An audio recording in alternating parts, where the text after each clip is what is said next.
Welcome to the Recover You podcast. I'm Kylene. And I'm Patrick. We are a couple in recovery from sex addiction and betrayal trauma. Together, we share our story to encourage you on your journey. It's here that we talk about sex addiction, betrayal trauma, mental, emotional, and physical health, faith, and anything and everything needed to recover you to your most authentic self that God created you to be. Welcome, everyone, to another episode of Recover You. I am here with Kim Hansen Petroni today. I'm very excited to have her. Again, I'm trying to think if this is the first time I've ever had somebody on twice so far. We're in the third season of Recover You. You have had a previous episode. We'll make sure to link that in the show notes below as well. But welcome back. We're so happy to have you. Let me just give a quick introduction for those of you who don't know Kim. She is a relational recovery coach. And she has a master's in counseling, is a multi-certified professional, including board-certified coach, APSAT certified partner coach, and supervisor for the Association for Partners of Sex Addicts Trauma Specialists, early recovery couples empathy model coach, certified divorce coach, and a brain spotting practitioner, which is super cool. She specializes in helping individuals and couples navigate the complexities of betrayal trauma.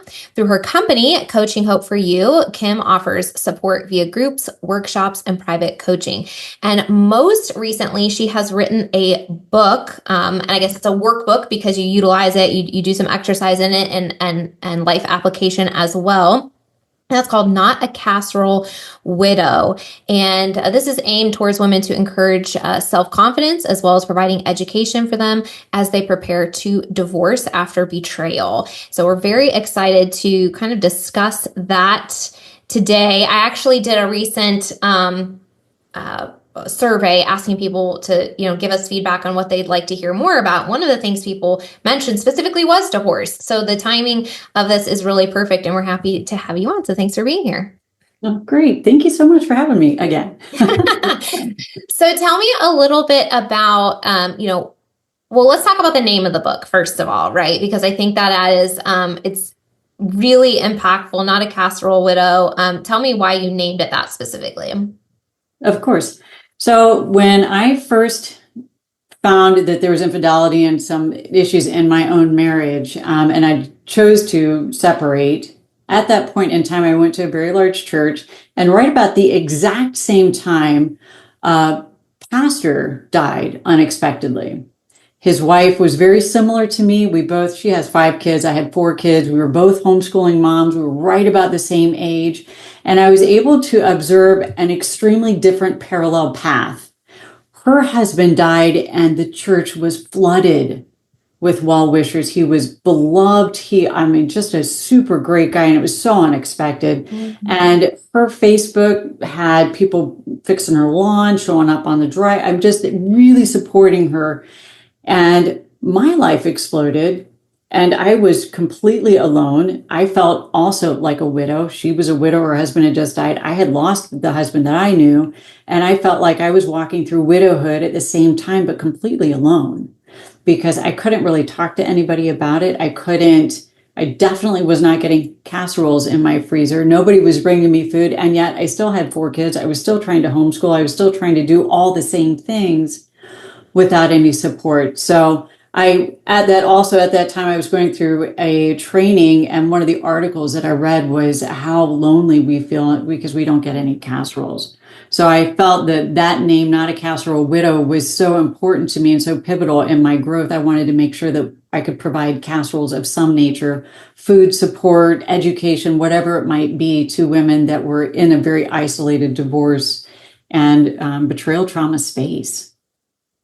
I love that. And it really is true. I think anybody that's gone through this, whether they get divorced or even they're just going through reconciliation, that whole phase of like, what is my life? And I don't know what's going to happen in the future. And I just lost the person that I thought I was married to, right? Even if they stay together, goes through that to some extent. And it's like, it's one of those areas that people feel very, very alone. Very often they don't feel like they're allowed to talk about it. And so even if they do reconcile or choose the path of divorce, both directions, I feel like there's an extreme amount of isolation for a lot of people. And I notice that a lot as well. It's a really, really good analogy to kind of share. I think it's a great title, kind of feeds right into that right away. I did a quick little Google thing because I was like, I'm pretty sure divorce statistics say something like 50% of divorces have to do with infidelity, right? And sure enough, because and a lot of times in the work that you and I are seeing a lot is pornography addiction playing into either the primary factor of infidelity or a piece of it. And so I looked it up, and this I think was some statistics from 2024. Pornography addiction was cited as a factor in 56% of divorces, according to a recent study. That's crazy. It's crazy. 56%. So this is happening where people are getting divorces for infidelity that includes pornography, and they just feel absolutely totally alone. And even if they have friends that sort of know, it's not viewed the same way as, like, to your point, death or divorce for other reasons. Yeah. And there's a huge stigma around it. I appreciate you bringing in the concept of even if they're staying within the relationship versus exiting the relationship. And that is very poignant too, is that it is a divorce within the relationship. You want to stay in that relationship. But if you have someone who is addicted to pornography, then you didn't know that the man that you thought you married was not the same guy that you thought you married. So you are actually a widow. And at the same time, choosing to renegotiate and reevaluate that relationship and recreate it into be something genuine and honest and new. So that too sparks that, not a casserole widow, because I'm totally alone and isolated trying to manage this. And the stigma around it is unbelievably shameful and condescending. And it keeps women and coupleships from moving forward in a healing space. So. Do you have any idea in the work that you do over the time that you've done it? My experience has been that a high percentage of couples stay together as long as the partner who did the betrayal, who did the infidelity, who perpetrated the harm is really truly willing to recover, and that the betrayed partners are typically fairly patient with that process in terms of really wanting to. So I think I guess my question is, I'm curious, when I see two people who really want to do the work, the percent of people that stay together is very, very high. In the grand scheme of, how many people really want to do the work on the person who's done the infidelity side, do you have any concept of, how many, what the percentage is that leads to divorce where this is happening? I don't know what the numbers are because it's really hard to get people to report why they're divorcing. Yeah. And because many states are no fault states, there's no reporting for it. Everybody just kind of goes their separate ways. I'd say in the clientele that I have and just sort of the arenas that I run in, there's a higher chance that women and relationships will stay together versus the divorce, but it's not necessarily that they're staying together because he's in good recovery. From a faith community, they stay because this is what they think they're supposed to do. That's what we just keep praying about it. Something will happen. They need to be faithful, gracious, whatever all those words are. And it starts getting into a space where if the men aren't, and I'm just using men generally because that's usually what I deal with. If the men aren't honest and genuine, it really doesn't have to do with the relapses or the slips or whatever words we want to tether to, that it's the deceit and the betrayal, the deception within the relationship that causes the relationship to rupture. So I honestly think, from what I'm seeing, that it's the actual porn addiction that's causing the problem. It's the lies. And trying to help men come out of that space of, I don't need to be ashamed of myself. I'm actually having a problem. It's a big deal. It's a national crisis that I'm dealing with. I got to learn how to be honest with my wife about it so that she can help regulate herself. So when I finally see women, kind of like define it as the visual is a Great Wall of China, where if there's betrayal in a relationship, we don't know where we're going to go with this. He's doing some check boxes and doing all the things that we want him to do. I give the wives and the women permission, just hang out on top of that Great Wall of China. We got one and two sides of it. One drop off is divorce. The other drop off is staying in the relationship. And they're both extreme choices. So what we can do is stay just right on top of it and observe and prepare ourselves and get emotionally regulated and watch and see what he's doing. And give yourself permission just to kind of grow through the betrayal and understand what that experience has been for you before you make that final, leap, whichever way it's going to be. Oh, for sure. I think I agree so totally. In that first phase, it's so important that you don't put any pressure on yourself to make a decision verbally or otherwise. There is so much no pressure there for you to, I mean, there shouldn't be pressure there for you to, say, okay, I'm going to make this work with you before you've seen if he's going to make it work, if he's going to be repentant, if he's going to have changed behavior, if it's possible, right? And alternatively, you can feel almost pressured to get divorced in some cases, and giving it a little bit of time to see if he's a transformed person. Sometimes your emotions and your mind shift a little bit, and then it's like, okay, I now have a clearer path one way or another. So for those that find that they fall on the side of the wall, that they need to pursue the divorce for whatever reason, because I do want to just clarify from the perspective of Recover You, that, the moment that infidelity happens, we think you're free to go. Okay. So we don't want to put any pressure on you one way or another, but for whatever reason, when someone comes to that decision point, however quickly or however long it took them, and it's still a really difficult process. One of the frustrations, you've been divorced, I've been divorced, going through that myself, I was like, this process should be so much easier. Like, this is such a frustrating process. Like, this is crazy. And that's unfortunate. I think in the Christian world, it's fraught, right? For many reasons, within your church, within your friend communities, within your theological belief systems, but even just with the governmental process of like filing and coming to agreements and getting the paperwork done, it is hard if you are not both on the same page and both trying to expedite the process. And then, of course, you have your own emotional and mental processing through that. So tell us, how does the workbook help those who are beginning to navigate that journey? What is it all about, and what can they expect from the workbook? Sure. Well, when you go into divorce, there's two different aspects of your brain that we have to acknowledge. And one side is that you're in trauma. There is PTSD, complex PTSD, all of these things, whatever label we want to give, there's chaos going on inside your brain that's emotional trauma. And at the same time, all of that is swirling about. You're being requested to understand the legalities of your state, of your county. What does divorce look like? It's like a whole nother language that you're being required to learn. So asking someone who's in trauma to learn, it'd be like asking you to learn French in 30 days. While you're in trauma, it's just really, really hard. So the workbook breaks it up into those two exact pieces. One piece, volume 1, is for the emotions that you experience and you walk through, and really giving you validation and the opportunity to explore and work through those. And then the second piece is types of law, types of divorce, types of mediation, types of all these things. How do you organize your documents? What does it look like what's an attorney going to ask you for when you walk into that first meeting? How do you need to be prepared? Are you supposed to be documenting interaction with the kids and dad? What does that look like? Just all of those different spaces and tactical things that you need to do along with the emotional dysregulation that you experience. So the first part of it is emotional, really kind of understanding your emotions so that you can harness them.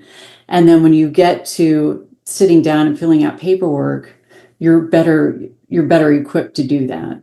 So that's kind of a big summary of it. Yeah, I mean, it's huge, because to your point,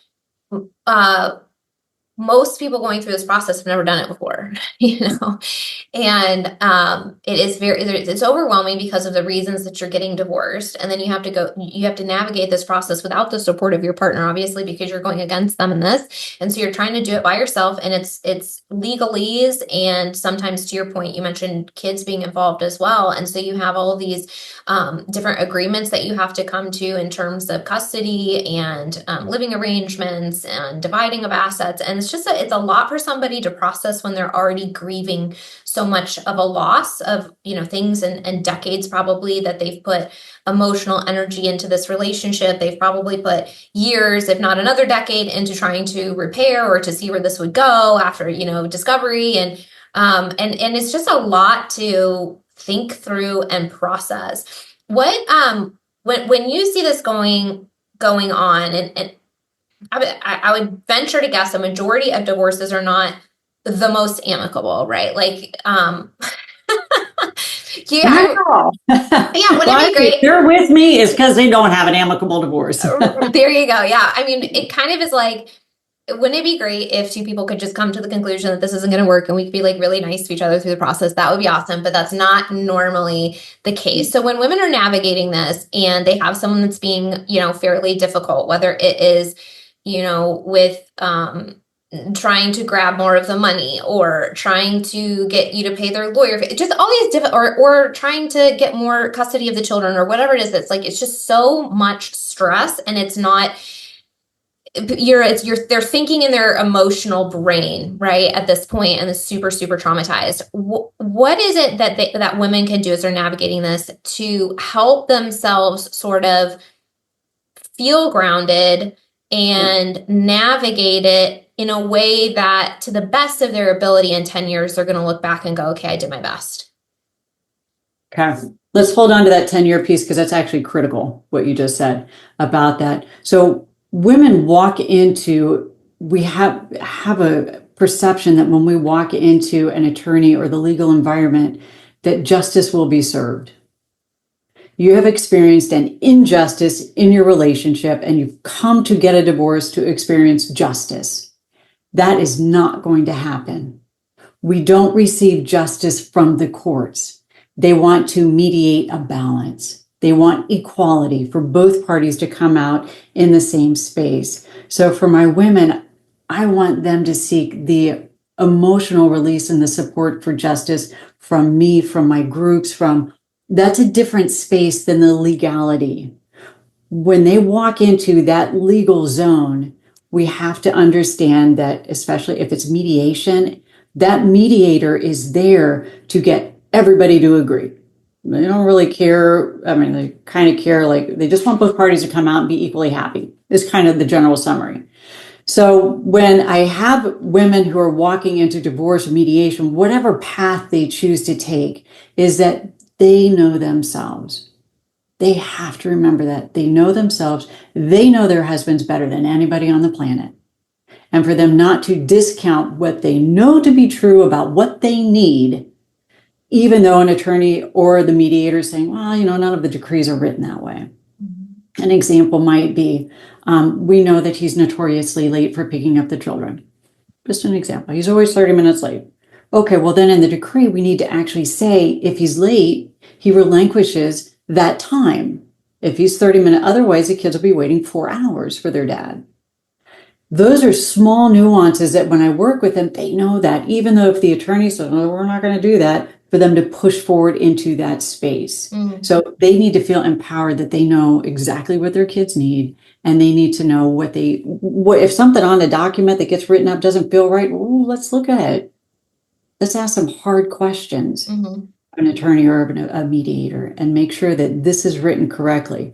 To your point of the 10-year space, what women need to also acknowledge is what I'm writing today. If I have children, it is not going to look the same in 5 years. It is not going to look the same in 10 years. If you've got a 4-year-old taking ballet in like the little, at the YMCA or whatever ballet place they're taking, they may be playing soccer as a junior in high school, and we need to make sure that all of those fees are still included in the decree. We have to offer allowance for shifts and changes in growth and for review of the decree as they move forward.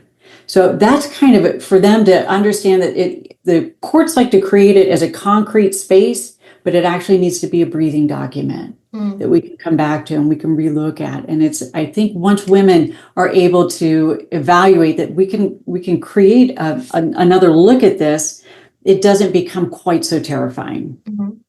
I know that when we feel like things are being taken away from us, It feels, it can really elevate our emotions, and there are periods of time where stress is so intense and things feel so unfair that we feel so heightened that we almost feel crazy.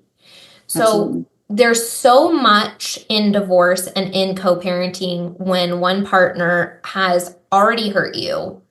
They get so much from the divorce itself, and then they still try to push your buttons, and it feels very much like control is being taken away from you in a lot of ways. Is there anything that you recommend that can sort of help women through that mental emotional concept? Is it remembering that this really is short term in the long run? Is it dropping into like, I know what truth is, and no matter what this person, no matter how they behave, like they're just living in some alternate reality? Like, how do you kind of help women kind of navigate that? It's a really real thing that it just feels like this is so totally unfair that this is crazy and it shouldn't be happening. But it feels, it's all hitting on me. Yeah. I'm currently living in the twilight zone, and I don't know how to put my feet on concrete, on solid ground. One of the first things that pops into my mind when you're saying that is for women to give themselves permission to know I'm actually in trauma. My brain is not thinking clearly, and it's valid. I'm experiencing chaos is coming at me. There's no justice in it. It's not. I don't deserve this. I don't know where God is right now. It's bad. And at the same time, give yourself permission to take a step back. Mm-hmm. It's okay to be in trauma for a little bit. You just be there, work through it, and then know that you can give yourself time to respond. So logistically, what that actually looks like is that when you're in trauma, when you're experiencing the space of someone who has intentionally abused you, deceived you, whatever has happened, I help women acknowledge it. It would be kind of like sitting in a courtroom across, this is a harsh word, but across from your rapist and trying to have a conversation with them. That's where your brain is, I'm not safe, I'm not safe, I'm not safe, I'm not safe. That's okay. Let's just not be safe for a minute. And take a breath. And your fight or flight, the amygdala in the back of your brain is checked in. So what we want to do is bring our prefrontal cortex back online. That's that CEO, that thinking, that concrete space. And there are tools that they can use to do that simply by using your five senses. Name, what can I see around me? What do I smell right now? I'm constantly telling my ladies, eat Altoids. It will activate your mouth and the sensory and bring you back into a concrete space of, okay, I just got hit with something major. How am I going to deal with this? Find friends, find someone, if it's emails that you get or texts that you get that really trigger you, either A, give yourself permission to read it and wait 24 hours before you respond, or have a friend start reading them. Mm-hmm. So that they can filter through some of the things, what's really being asked, because there is a space when we're in trauma and we get hit with new information, our brains just don't process numbers. So if you're trying to process how much do I owe on a monthly basis for something and trying to turn it over to a court, your brain literally doesn't have the capacity to do that until we can really kind of give you tools to settle down and come back into your own. So the first place, understand it's totally normal. You're not crazy or losing your mind. Yeah. Even though it feels like that. Yeah. Yeah. What if you had to, give one piece of advice or a takeaway from the workbook to women that are considering divorce, or maybe is it applicable even to people who have been through divorce? What's one thing you'd like them to take away from this? I would like for them to know that they are not alone. That even though there are so many women out there that don't really talk about this, you're actually not alone. There are places for you to find support. There are all kinds of groups and organizations that you can actually get another face to recognize who you are, and that there's support out there for you. So I think that's kind of the reason for the book, is that if you have to kind of do it in secrecy and navigate some of these things, it's an easy way to do it. It's on Kindle, you don't have to buy it. That you can do that, and at the same time knowing that there's the way that the book is created, it's almost as if you're in a coaching session with me. So we do sort of a back and forth narrative along with tools. And I hope that women feel like they're not doing this alone. To help them not feel alone too, I also offer free groups where they can just come in. It's a drop-in group every other week. You just show up, hang out. I don't call on you. You don't really have to. There's no homework. You just come and you see faces of people. They're just like me going through this. So that's kind of my big agenda, is to try to let women know there is support. We can get through this. What you kind of expect is not going to happen. It's not easy, and that's okay. Most of these women have done hard things for many, many, many years. Yeah. We just have to rechannel that courage. What you just brought up kind of made me think about this too, is two things. I've heard the phrase, when you talk to people who've been divorced, the number one regret of people who have been divorced isn't that they're divorced, it's that they didn't do it sooner. So there's a lot of encouragement in that, I think, in the aspect of you'll be okay, and people that go through it are okay. But I know when you're making that decision, there's a lot of times where it's very overwhelming, and there's this fear of the unknown and this fear of not being okay. Is there a piece of encouragement to people that are kind of like on that fence right now, where they maybe have the evidence that the relationship is not healthy, it's not going to improve, but maybe there's some stability there, with the unification of the family, or there's some familiarity that kind of just feels scary to let go of, but they know it's the right thing. Is there any advice or thought that you give to those women to encourage them? One of the things that comes to mind is, when you make the choice, no matter what the time frame is, to acknowledge that your path is your path. It's very unique. You're your own person. You've got kids. No, don't have kids. Your husband. Everybody has got a unique design in where you're going to go forward. To encourage is just avoiding the shame. You've stayed for a specific reason. You've stayed. Most of the women stay for a time frame so that they can walk out without feeling regrets. So they can walk out and say, I have done everything in my value system, in my core, and my faith that I know to have been right. And he now needs to be given back to God. I can't fix this anymore.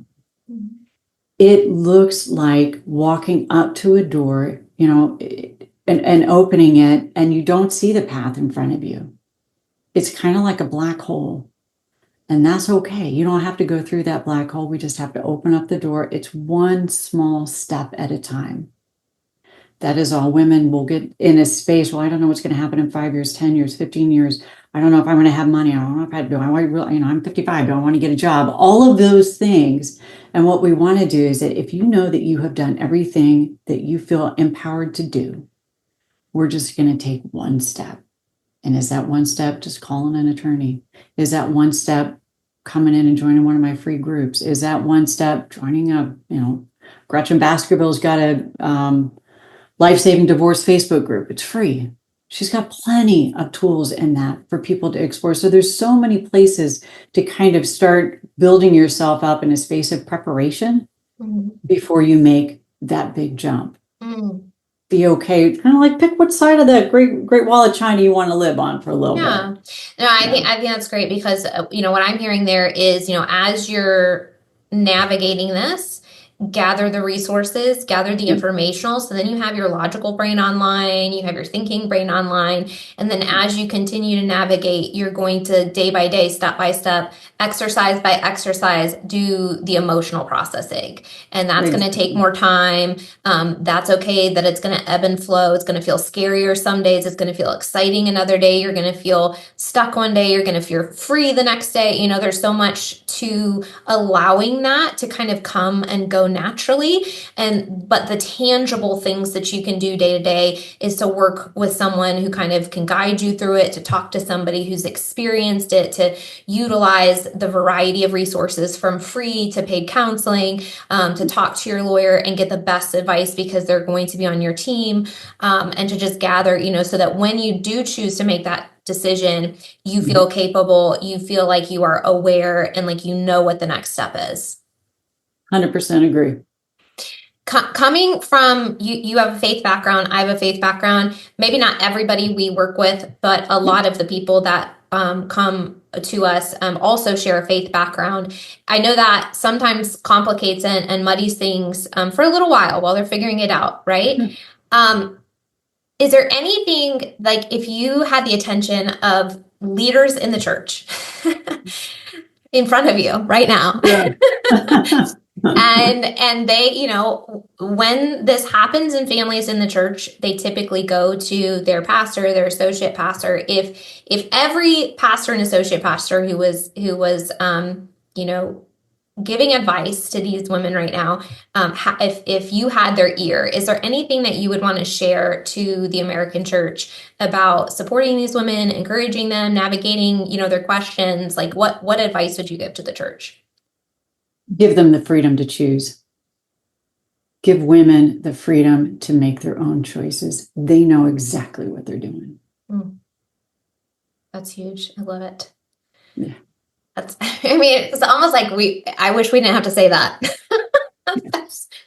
That's so poignant. I'm so glad you phrased it that way. Give women the freedom to choose. That's exactly what they need. I am so glad we had this conversation. I'm so glad you wrote your book. I think it is so needed, obviously, based on this conversation. There's so many women that are going through this. They need the guidance. They need the support. We will put the links to your book and your coaching practice in the show notes. But if you can just share those, let people know, where can they find the book? Where can they connect with you and work with you if they need to in the future? Sure. The book is called Not a Casserole Widow. It's on Amazon. You can get it on Kindle as well.